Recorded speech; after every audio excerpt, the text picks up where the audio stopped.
Karoline Leavitt wasn't looking for attention that day. She had a list, a plan, and barely 30 minutes before her next appointment. The shopping center in Knoxville, Tennessee was packed. Mothers juggling toddlers, teens loitering near the food court, and workers in a hurry to grab lunch. Moving through the aisles of a mid-size grocery store, she selected a few essentials: milk, bread, vegetables. Simple, ordinary.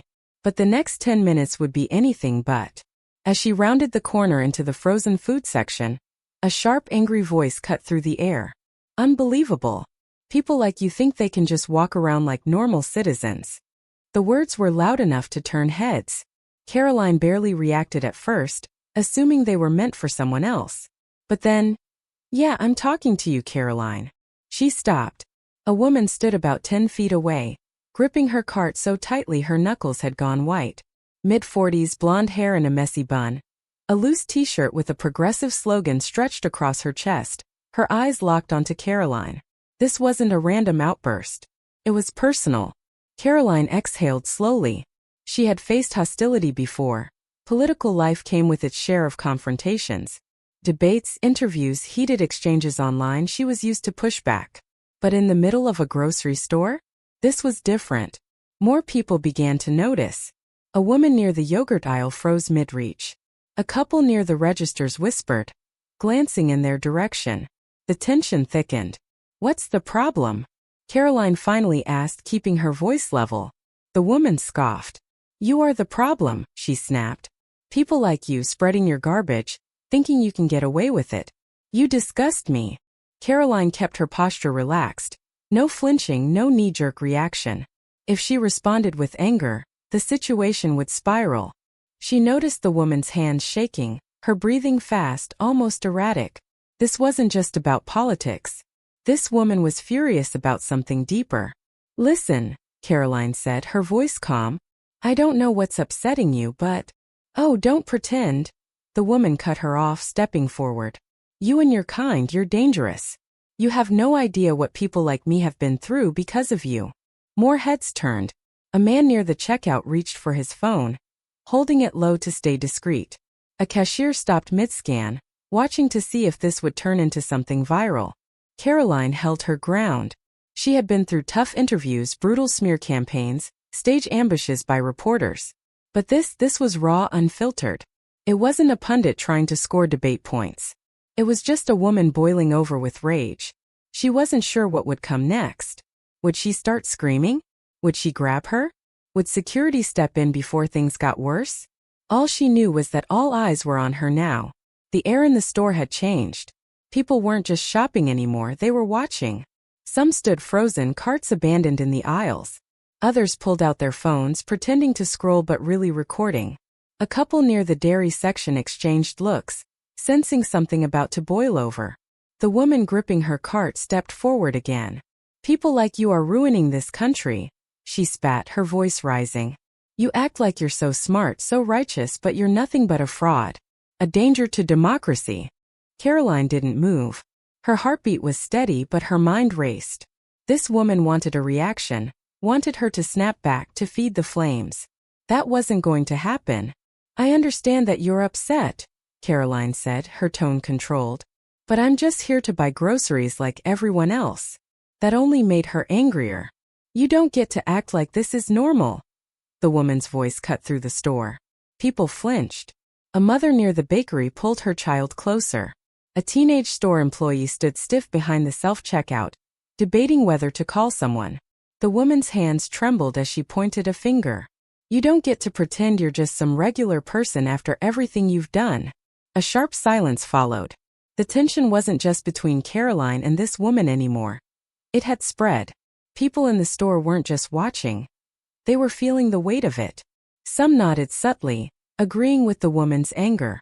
Others looked uncomfortable, realizing they had unknowingly stepped into something much bigger than a quick grocery run. Then the woman lunged, not a full attack but close. Her hands didn't make contact, but they came too close, too aggressive. A foot closer and it would have been physical. Gasps rippled through the store. A man near the floral section, wearing a crisp blue button-up, stepped forward like he was ready to intervene.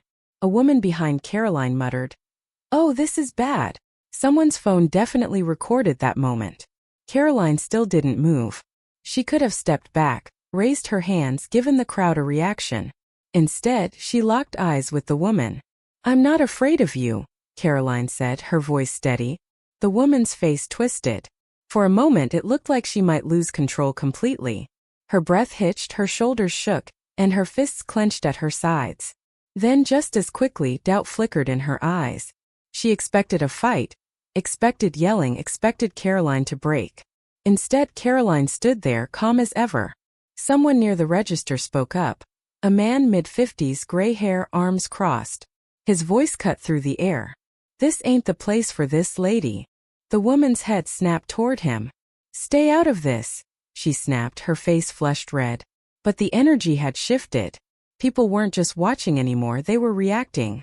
A woman near the fruit aisle whispered to her husband, "This is insane. She's just shopping."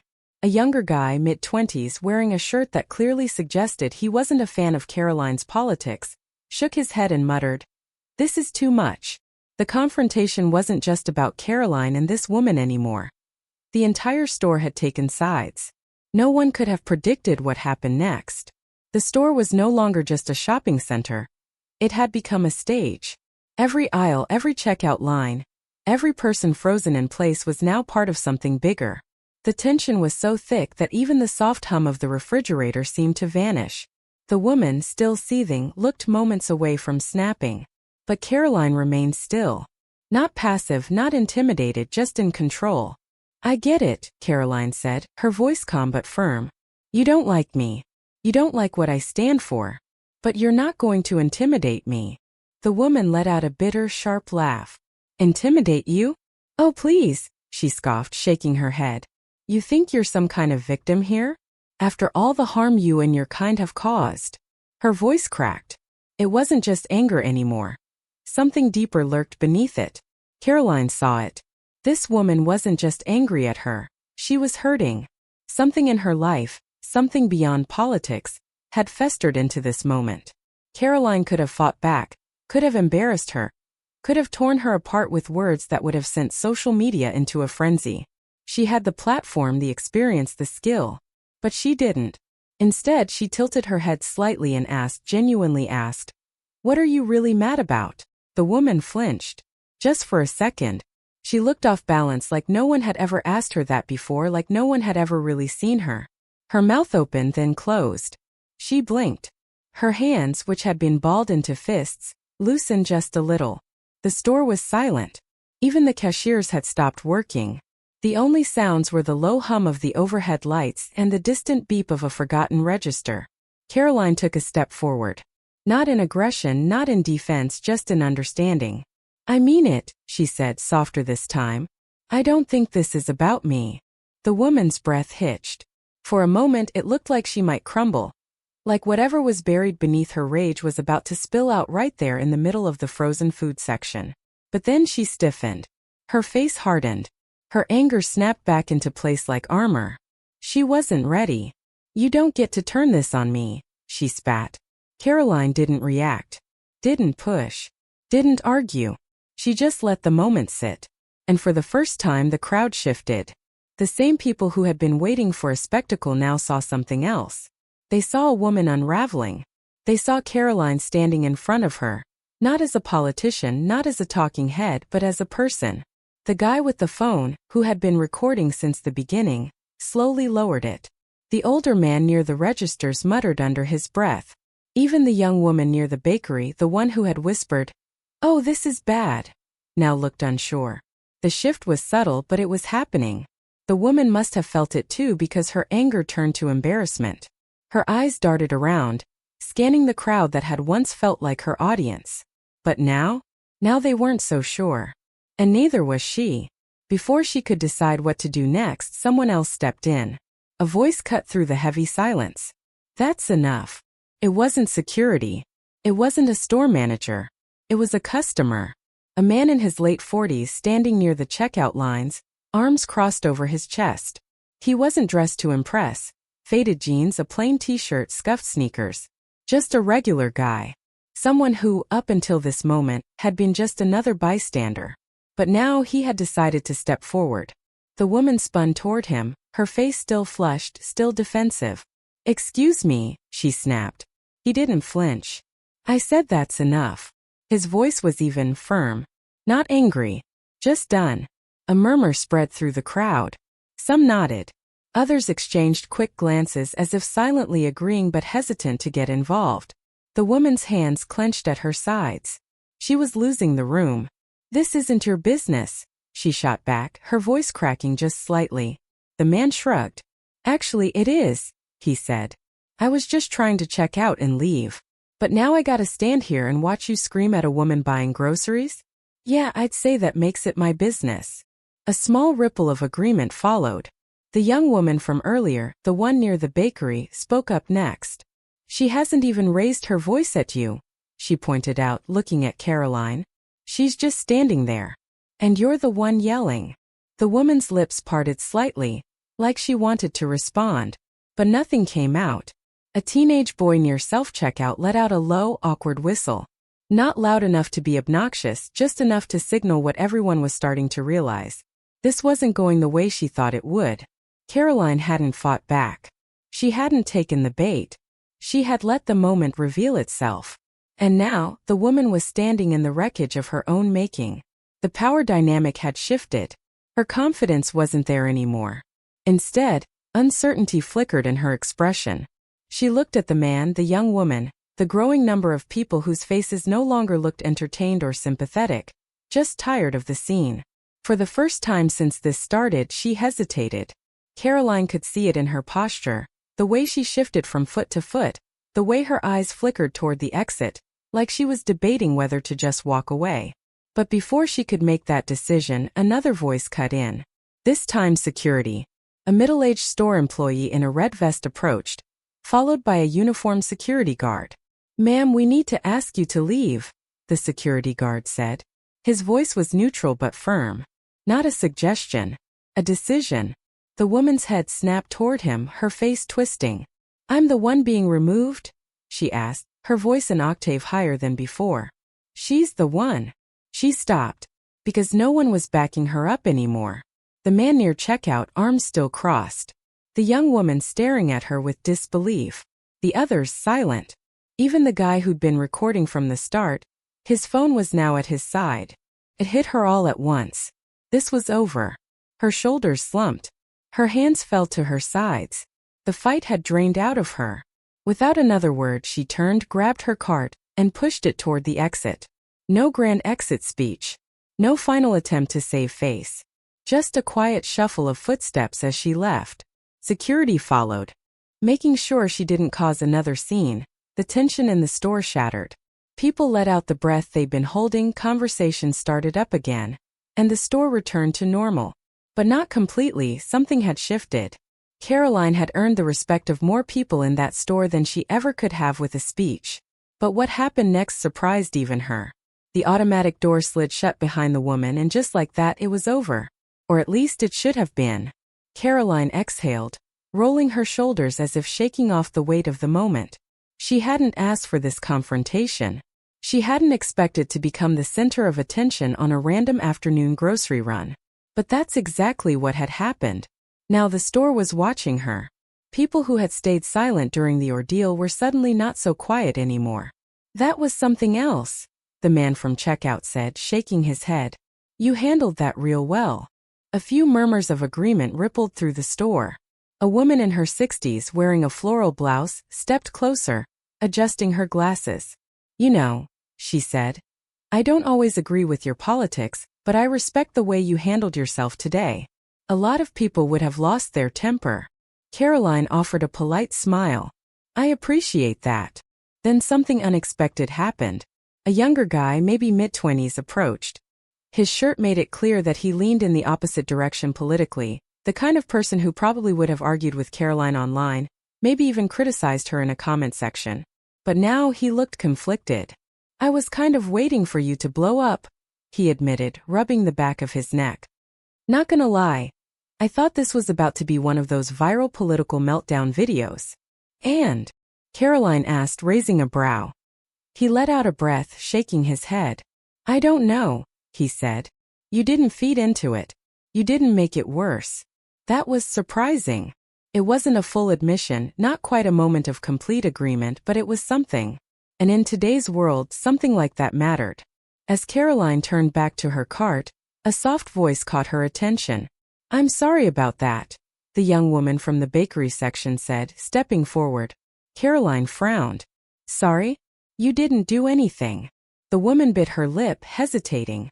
"I know," she said. "But I didn't say anything either. Not when it started. Not when she got in your face. I just stood there." Her voice was thick with guilt. "I didn't want to get involved. But now, I feel like I should have." Karoline studied her for a moment, then simply nodded. "I get it," she said. "It's not easy to step in. But you spoke up when it mattered." The young woman gave a small, grateful smile. Then the unexpected happened. An older man who had been leaning against his cart near self-checkout started clapping. Just once. Then twice. Slow, deliberate. At first it felt like an awkward, out-of-place gesture. But then others joined in.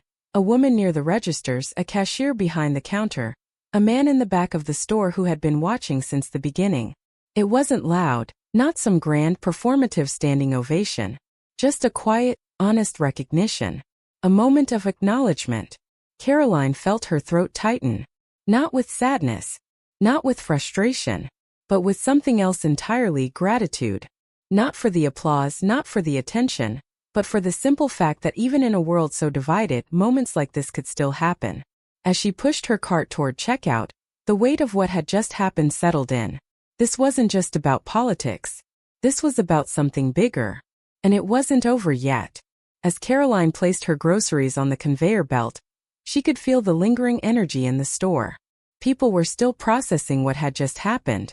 Some whispered to each other, others cast quick glances in her direction, and a few offered small, approving nods. The woman at the register, a young cashier with a name tag that read Sophia, scanned her items in silence for a moment before speaking. "I saw everything," she said quietly. Karoline met her eyes. Sophia hesitated, glancing around to make sure no one was listening too closely. Then she leaned in just slightly. "People don't talk to each other anymore," she said. "They just fight. Scream. You could have done the same, but you didn't. That was different." Karoline offered a small smile. "I just didn't see the point in adding more fire to an already burning building." Sophia's lips pressed together. She got it. The receipt printed, and as Karoline reached for it, Sophia spoke again, this time louder. "You changed at least one mind today," she said, offering a small, knowing nod. Karoline paused for a moment, then took the receipt with a quiet, "Thank you." But as she turned to leave, she caught something out of the corner of her eye. The same young guy from earlier, the one who had admitted he expected a meltdown, was standing near the exit, watching her. Before she could step outside, he called out, "Hey, Karoline." She turned. He hesitated, then shrugged. "I still don't agree with you," he said. Karoline smirked. "I didn't think you would. Not after 20 minutes in a grocery store." He chuckled, sighed, and scratched the back of his head. "But I respect you," he admitted. "Didn't expect that today either." For the first time since the confrontation began, Karoline truly smiled. Because that was worth more than any debate, any argument, any viral moment. That was real. She pushed her cart outside, feeling the weight of the day settle into her chest. Not as a burden, but as a reminder. This wasn't just about politics. It never really was. People were hurting. People were angry. And in a world that constantly encouraged division, sometimes the most powerful thing you could do was refuse to play the game. Because when you met fire with fire, all you got was ash. But when you met it with something different, with calm, with patience, with understanding, even when it wasn't deserved, that's when you built something real. Something lasting. Something that might just change a mind, even if it's just one. And maybe that's enough.